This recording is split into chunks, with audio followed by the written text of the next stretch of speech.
দর্শক, এ বিষয়ে বিস্তারিত জানাতে আদালত প্রাঙ্গণ থেকে যুক্ত হচ্ছেন প্রতিনিধি আবু সাঈদ অপু। কোটা ইস্যুতে আজ আদালতের কার্যক্রম, এ বিষয়ে কি তথ্য আছে আপনার কাছে জানাবেন?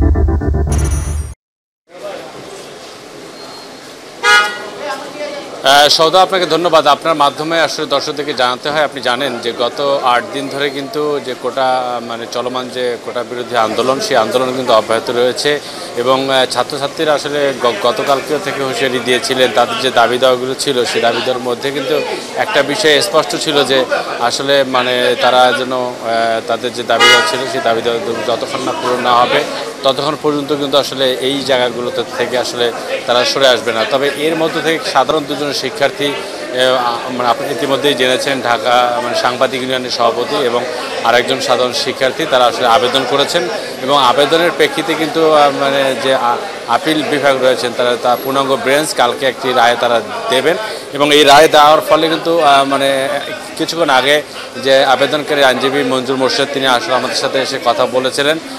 তিনি আসলে আমাদেরকে জানিয়েছেন যে খুব আগামীকালকে তারা এই যে রায় দেবেন, এই কোটা বিরোধী যে আন্দোলন করছেন সেই যারা আবেদন করেছেন সেই আবেদনের প্রেক্ষিতে পূর্ণাঙ্গ রায় আসলে দেওয়া হবে। তো আসলে কিছুক্ষণ আগে তিনি আমাদেরকে এটাই জানিয়ে দিয়ে গিয়েছেন। তো আসলে এটাই ছিল আমার কাছে এই আদালত প্রাঙ্গণ থেকে আসলে সর্বশেষ খবর।